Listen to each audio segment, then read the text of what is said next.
penghormatan malam ni, Tuan Rafi. Mula dulu. Assalamualaikum warahmatullahi wabarakatuh. InsyaAllah hari ini tuan-tuan dan puan kita akan terus dengan Waris Iprit bab yang kedua. Hilang separuh kuda. Di awal perkahwinan dengan Rizal, kami tinggal di rumah ayah. Kemudian setelah berbincang dengan baik, kami berpindah ke rumah sendiri. Ayah dan ibu tidak menghalang, namun berpesan untuk lebih berhati-hati. Alhamdulillah semuanya dipermudahkan. Pada suatu hari, Rizal perlu kerja luar kawasan. Katanya ada program di Pahang. Aku pun cukup memahami kerjayanya yang selalu keluar. Persiapan kali ini sedikit kelam kabut apabila melihat gerak-gerinya. Memang terkejar-kejar. Abang nak ke mana kali ni? Soalku. Merapuh. Kursus? Aku soal kembali. Ada perjumpaan khas. Abang pergi dulu ya. Pantas dia berlalu selepas kami bersalaman dan aku mencium tangannya. Aku sendirian sambil melipat pakaian. Saat aku ingin meletakkan kain lipatan di almari, aku lihat pakaian silat suamiku tiada. Muskil. Sudah lama dia tidak bawa pakaian silatnya itu. Perjumpaan khas dengan siapa? Aku mula tertanya-tanya. Assalamualaikum. Abang dah sampai mana? Aku menghubungi suamiku. Dah nak masuk Pahang? Jawabnya ringkas. Kenapa abang bawa baju silat? Soalku. Oh, sekadar bawa. Nantilah kita jumpa ya. Bye. Pantas telefon dimatikan. Hello? Namun, tiada lagi balasan suaranya. 3 hari tanpa berita, aku menjadi bimbang. Hendak menghubunginya, tidak dapat. Rasa bimbangku itu sedikit pudar apabila hari itu aku ada latihan silat. Aku bersiap untuk ke rumah Tok Ayah. Setibanya aku di rumah Tok Ayah, suasana di hadapan rumah Tok Ayah kecoh. Kebetulan, ketika itu ada majlis pelimau tapak yang sedang dilaksanakan. Terdengar jeritan kesakitan seorang wanita dan kelihatan tetamu mula keluar ke halaman rumah apabila terdengar jeritan tersebut. Saat tiba di halaman rumah Tok Ayah, aku terpaku. Rizal yang aku kenali sebagai seorang yang pendiam, tiba-tiba bertukar ganas hingga sanggup menikam seorang wanita. Ya Allah, Rizal, apa yang kau buat ni? Kata-kata itu yang mampu keluar dari mulutku. Dek terkejut melihat Rizal di situ. Kenapa kau ada di sini, Rizal? Bukankah kau sepatutnya berada di Merapu? Dan apa semua ni, Rizal? Bertalu-talu pertanyaan aku kerana masih tak mengerti dan tak percaya dengan apa yang sedang berlaku di hadapan mataku ini. Rizal sekadar menyeringai kepadaku. Matanya kelihatan merah menyala. Keris di tangan kanannya masih digenggam rapi. Darah masih menitik jatuh. Tolong telefon ambulans. Arah wanita yang berada di sisi wanita yang ditikam Rizal itu. Jangan sesiapa masuk campur. Parau suara Rizal. Tangan kirinya pula dihayun laju menyinggah ke pipi wanita tersebut hingga terjelepuk. Dalam diam, aku menelefon ambulans. Wanita yang terkena tikaman itu tidak dibiarkan seperti itu terlalu lama. Nyawanya di dalam bahaya. Allahu Akbar. Murid-murid baru silat petala sakti mula memenuhi bahagian anjung rumah Tok Ayah. Mereka juga tidak dapat membantu. Baru sahaja ingin diterima sebagai murid, perkara tak disangka pula terjadi. Ibu bapa yang hadir mula risau akan keselamatan anak-anak mereka. Rizal adalah pewaris handalan aliran petala sakti. Bagaimana ini boleh terjadi? Kejap lagi ambulans sampai, Kak. Bertahan. Aku bertegas. Rizal yang mendengar kenyataan itu pantas kilat mendekatiku. Murid-murid yang berada di sekitar bertempiaran lari menjauhi kawasan rumah. Kebanyakan mereka terus dibawa pulang ahli keluarga. Lengang. Kenapa kau suka ganggu kerja aku? Rizal memarahiku. Kau dah sesat, Rizal. Bertaubat. Aku cuba memujuk. Pada masa yang sama, aku bersedia dengan segala kemungkinan. Kau memang suka menyusahkan hidup aku. Timpik Rizal sekuat-kuatnya. Aku tergamam. Keris yang masih digenggamnya cuba dihunus pula ke arahku. Namun aku lebih bersedia. Silat petala sakti yang dipelajari telah kubuka untuk menghalang tusukan keris itu. Rizal menderam kuat. Seakan tidak percaya dirinya dihalang olehku dengan mudah. Ku pasak api dengan darah. Ku pasak darah dengan tanah. Tanah membalut kursani. 7 luk menjadi saksi. Rizal melepaskan keris dari genggaman dan keris mula terbang mencucuk-cucuk laju ke arahku. Dahiku berkerut. Mantra itu tidak pernah ku dengari. Semakin lama aku cuba bertahan, semakin hebat hunusan keris itu. Aku tetap yakin hanya Allah yang akan memberikan bantuan kepadaku. Pertembungan keris dan lapisan pendinding itu mengeluarkan warna merah di hujungnya. Ia seakan bara yang menanti untuk dinyalakan. Setelah masing-masing tidak mahu mengalah, tiba-tiba Rizal menghilangkan diri. Aku terpinga-pinga. Entah bagaimana Rizal boleh menghilang begitu saja. Tiada pula tok ayah mengajarku begitu. Dalam kesempatan itu, aku berlari mendekati mangsa yang ditikam itu. Saya Wafa, awak? Soalku pantas. Saya Arin, ini kawan saya Zila, balasnya. Arin, Zila mengandung? Aku cemas. Macam mana awak tahu? Ya, baru 4 bulan. Jawab Arin ringkas. Aku muskil.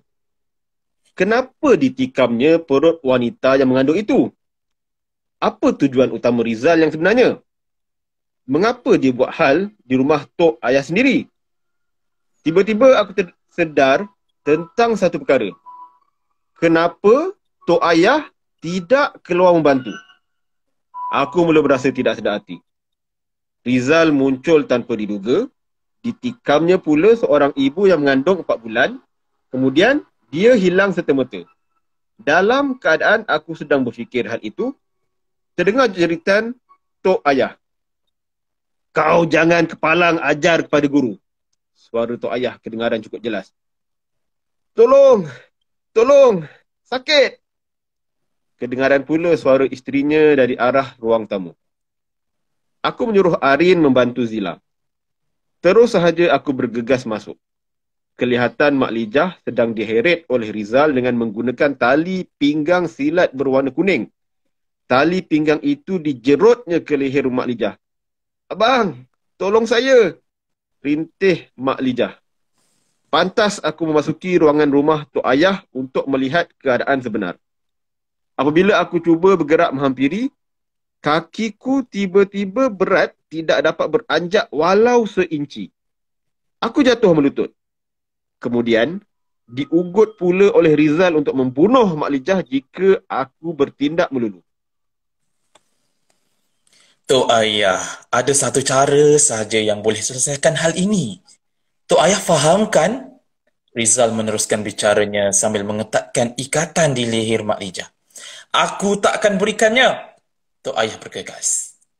Ini yang Tok Ayah mahukan?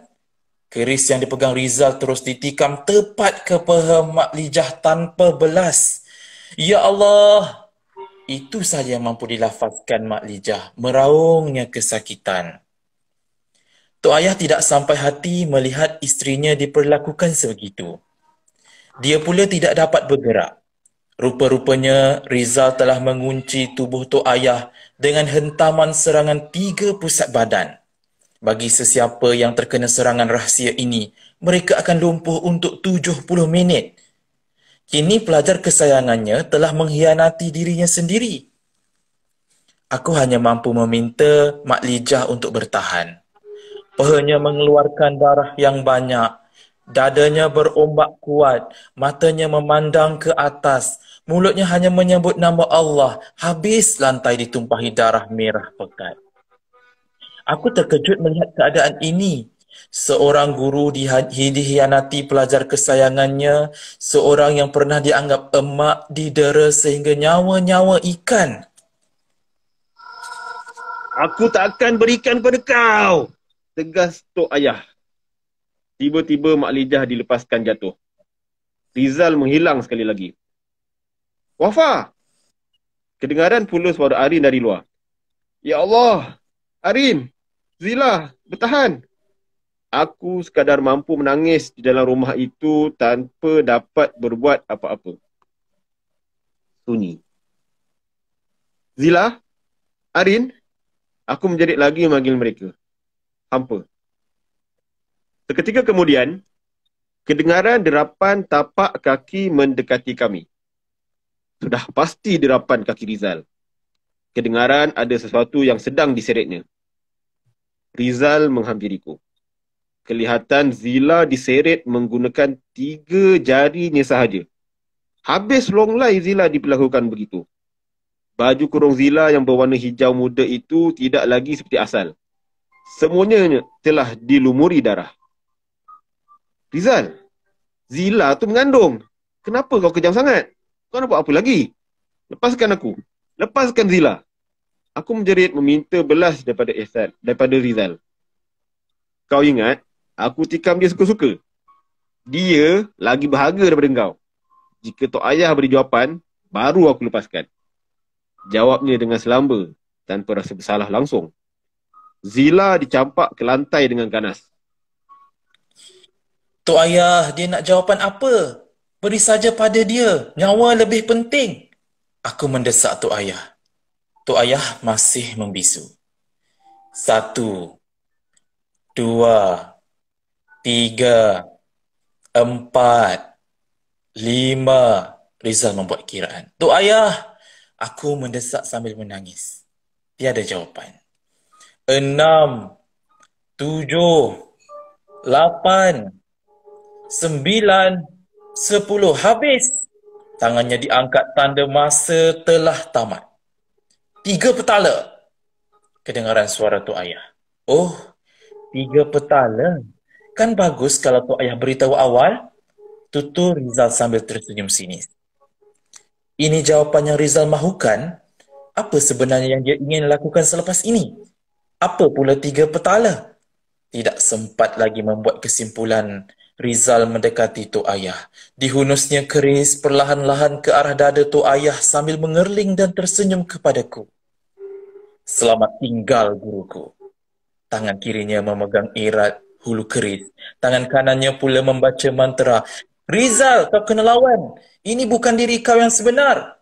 Aku cuba melengahkannya. Rizal ketawa dengan kuat lalu menghentak tepat ke dada Tok Ayah. Tidak! Tanganku cuba untuk menggapai Tok Ayah, tetapi tidak berdaya. Tubuh Tok Ayah longlai. Rizal tidak berhenti setakat itu. Di hadapan mataku, dengan keris di tangan, dia bertindak kejam terhadap Zila, seumpama orang yang hilang kewarasan, hingga Zila tidak bernafas lagi. Janin Zila yang berusia 4 bulan itu diambil dan diletaknya di atas tapak tangan. Darah yang mengalir pada tangannya itu dijilatnya. Rizal, aku akan bunuh kau. Laungku sekuat hati. Ini syarat 3 petala, Wafa. Jeritnya sebelum berlalu pergi bersama janin tersebut. Rizal! Jeritku tanda berang. Gema suaraku kedengaran di sekeliling kampung. Tok Ayah dipasak badannya dengan keris bermantra.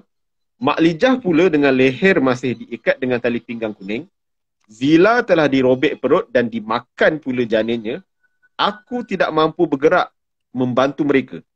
Aku meraung sama mamunya. Memanggil sesiapa sahaja untuk membantu. Aku tak berdaya. Seseorang perlu membunuh Rizal. Dalam keletihan, aku terbaring. Kedengaran bunyi siren ambulans mula mendekati rumah Tok Ayah. Aku harap Arin selamat. Kecoh suara pegawai perubatan yang bertanyakan kejadian yang berlaku. Mereka menyuruh pegawai perubatan itu masuk ke rumah. Derap kaki larian pegawai itu mendekatiku. Aku sekadar mampu menunjukkan tangan ke arah Tok Ayah. Encik, encik! Pegawai perubatan itu menampar-nampar muka Tok Ayah yang tidak sedarkan diri. Masih ada denyut nadi. Seorang lagi pegawai bersuara. Aku hanya mampu menangis. Mak Lijah pula kelihatan pucat. Banyak darah yang keluar dari pehanya yang ditikam itu.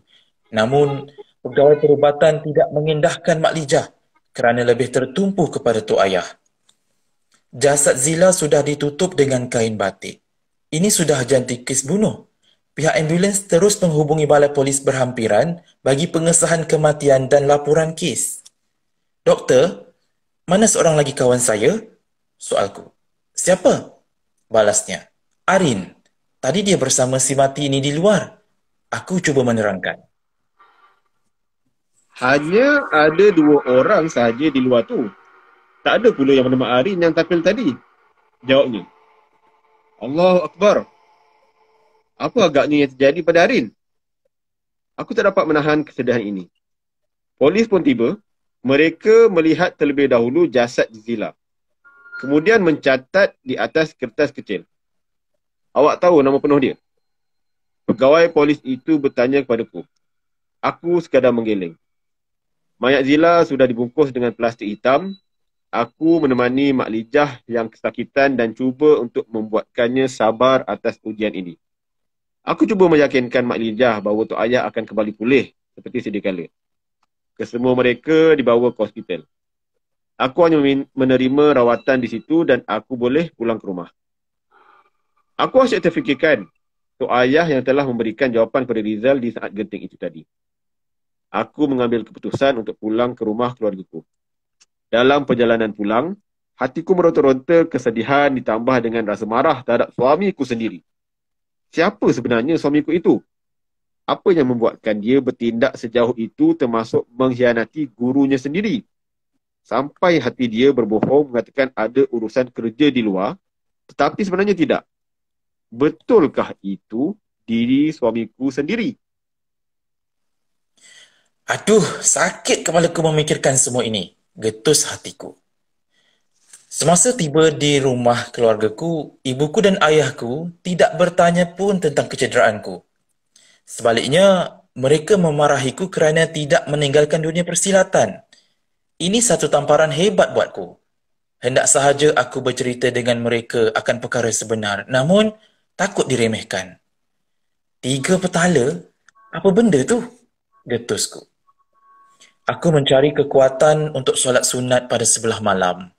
Hanya Allah yang boleh memberikan petunjuk kepadaku. Ya, itu aku yakin. Oleh kerana aku dah berniat begitu, aku mengambil keputusan untuk tidur lebih awal daripada biasa. Orang tuaku seakan hairan mendapati aku tidur awal kerana kebiasaannya aku masih menonton televisyen sehingga tengah malam. Kali ini, keluar bilik pun tak mahu. Ya, aku sedang bingung. Saat aku ingin terlelap, telinga kiriku panas dan berdesing. Subhanallah, petanda apakah pula ini? Aku cuba bertenang. Mungkin ini perkara biasa. Ada makhluk lain yang hadir di sekeliling. Aku pergi mengambil wuduk bersedia dengan segala kemungkinan. Aku peluk bantal sekuat mungkin. Telinga kiriku berdesing kuat. Subhanallah. Apakah yang akan berlaku? Ini pesanan dari dunia lain. Astagfirullah.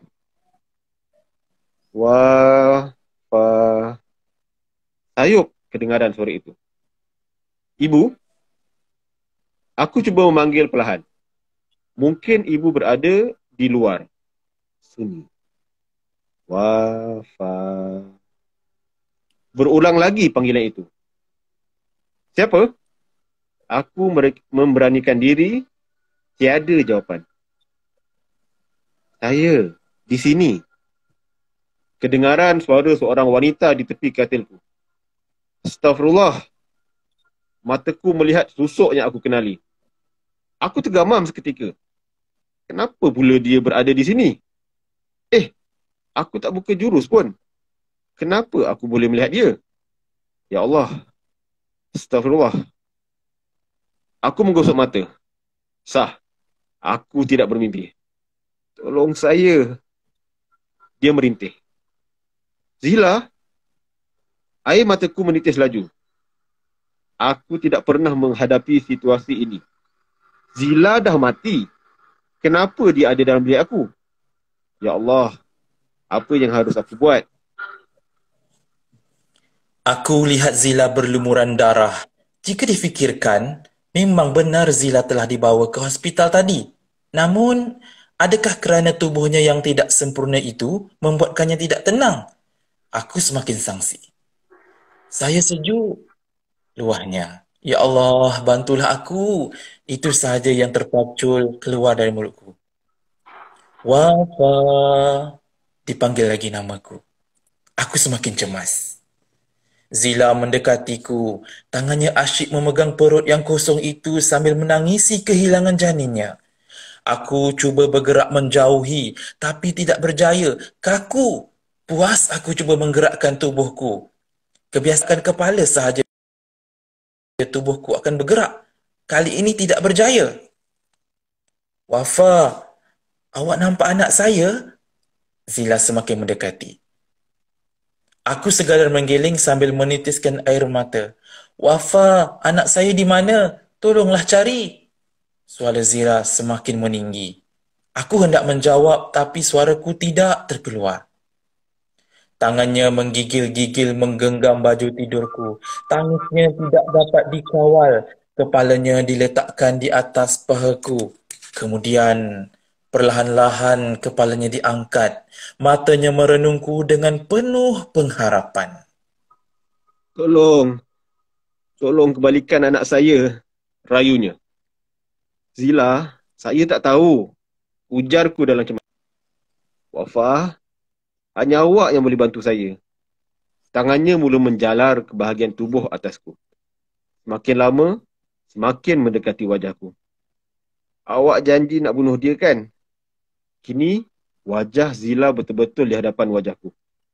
Allah, Allah, aku meraung. Wafa, kenapa tu? Tiba-tiba kedengaran suara ibu dari luar bilik. Aku melompat dari katil dan segera membuka pintu bilik. Ibu, pantas aku memeluknya. Ya. Kenapa ni Wafa? Ya Allah, ibu cemas sambil mengusap kepalaku. Aku menceritakan keadaan sebenar kepada ibu dan ayah. Ini adalah sesuatu yang di luar jangkaan mereka. Tidak sangka pula perkara ini boleh berlaku di kampung.